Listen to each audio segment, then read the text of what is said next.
요한복음 28째 시간입니다. 인간의 고통 가운데 패배감, 고독감, 죄의식이 괴롭히고 자신의 존재에 대한 불만이 자신을 괴롭힙니다. 많은 사람들이 예수 그리스도를 믿는다고 하면서 불만에 가득한 걸 봅니다. 분명히 하나님은 뭔가 갖고 계시는데 내게 안 주시는 것 같다는 불만입니다. 하나님의 불공평에 대해 속이 상해 있는 그리스도인들이 의외로 많습니다. 그것은 하나님에 대한 지식이 없어서 그렇습니다. 하나님께서 그리스도 안에서 우리에게 주시는 분깃을 자기 것으로 만들 줄 몰라서 그렇습니다. 다 예수 믿는다고 말하고 다 은혜 받았다고 말합니다. 사실 하나님께로부터 그리스도 안에 있는 선물을 다 받았습니다. 내가 지금 위로받고 싶고 내 영혼이 힘을 얻고 내 마음이 어둡고 낙심이 되는데 나는 예수 믿는다, 나는 하나님을 믿고 있다는 말은 실제로 소용이 없습니다. 그 순간 예수 그리스도를 나의 위로로 바꿀 수 있어야 되고 나의 소망, 나의 힘으로 바꿀 수 있는 영적 기능이 내 안에 작동이 되어야 합니다. 분명히 내게 갈증이 있고 피로가 있고 답답함이 있는데도 불구하고 나는 전능하신 하나님을 믿고 있으니 나는 걱정이 없다고 말하는 겁니다. 그러면서도 얼굴에 내천차가 그려집니다. 꼬집자면 대부분의 사람들의 신앙이 그렇다는 얘기입니다.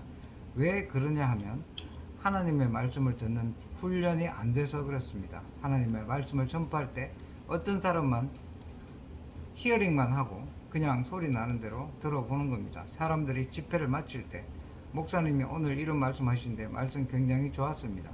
이런 식으로 히어링만 하는 사람들이 있습니다. 그러나 말씀을 제대로 들으시려면 저분이 왜 저런 말을 하는가, 저 말 속에 무슨 의미를 갖고 있는가, 우리들에게 뭘 주고 싶어 하는가, 이렇게 파고 들어야 합니다. 하나님의 말씀을 듣자 하나님께서 이 온 세계를 통해서 우리에게 말씀하고 싶어 하는 그 음성을 들을 줄 알자 해야 합니다. 세상이 변화되는 걸 보면서 그 세상을 통해서 하나님을 들을 줄 알라는 말입니다. 구경하러 다니는 것이 전부가 아니고 그 자연을 통해서 하나님의 메시지를 들으라는 말입니다. 요한복음이 왜 중요한가 하면 그 요한복음 안에 있는 그리스도의 속성이 우리에게 적용되도록 하는 복음이기 때문입니다. 그렇지만 우리가 요한복음을 안다고 해서 그것이 우리에게 적용되느냐면 또 그건 아닙니다. 요한복음이 우리에게 구구절절 박히도록 설명한 책이 바로 로마서입니다. 우리의 심령 속에, 생각 속에, 마음 속에 잘 박히도록 구구절절히 논리적으로 기록한 책이 로마서입니다. 요한복음의 참고서 격입니다. 요한복음을 통해서 예수 그리스도는 이런 분이며 우리에게 이런 구원을 주시고 이런 복을 주시는 분이다고 말씀하시고 그의 제자인 사도 바울은 예수 그리스도를 통해 우리를 어떻게 만드신다고 설명한 것이 바로 로마서입니다. 성경 말씀을 통해 하나님의 말씀을 들을 수 있기를 바랍니다. 저분은 하나님을 어떻게 알고 있는가? 성경을 어떤 관점으로 보고 있는가? 저 사람은 어떤 학자의 영향을 받았을까? 어떤 책을 읽고 저런 말을 할까? 지표수를 보지 말고 지하수를 캐려고 노력을 많이 하십시오. 또 성경을 열심히 들으면 나를 예수 그리스도께로 인도하시고 예수 그리스도는 나를 하나님께로 인도하십니다. 누구든지 조용한 시간을 내어서 하나님의 말씀을 집중해서 들어보겠다고 하면 하나님이 그의 음성을 들려주십니다.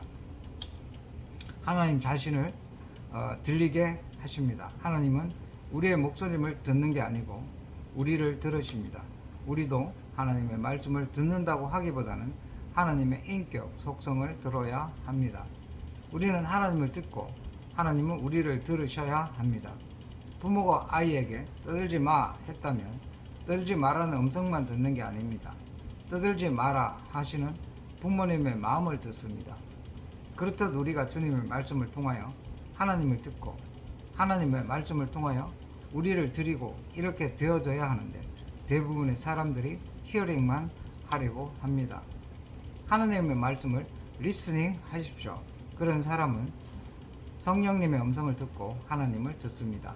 그런 의미에서 요한복음 13장은 사는 자와 파는 자의 이야기입니다. 예수님도 자기의 몸을 십자가에 팔아서 우리를 사셨습니다. 천국의 전부를 팔아서 우리를 사셨습니다.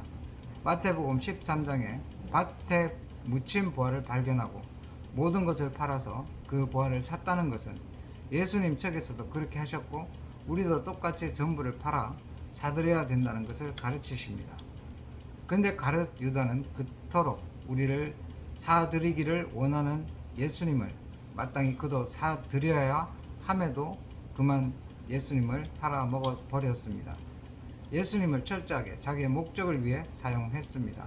요세푸스의 기록에 의하면 가룟 유다는 예수님을 따라올 때 이미 예수님의 제자가 되기 위해서 따라온 것이 아니고 저 예수님 같으면 능히 이스라엘을 해방시킬 수 있는 능력이 있다는 어떤 세속적인 야망을 품고 따라온 거라고 말합니다. 그렇기 때문에 예수님이 십자가에 죽으신다고 하니까 별 볼 일 없으니까 그럴 바엔 차라리 은삼십과 바꾸자 이렇게 해서 예수님을 팔아먹어 버린 겁니다. 그리스도의 종들은 실제로 예수 그리스도를 듣고 예수 그리스도를 알려고 하는 구도자로 나서야지 예수 그리스도를 통해서 어떤 이익을 챙기고자 생각하는 사람은 수시로 예수님을 팔아먹어 버리고 맙니다.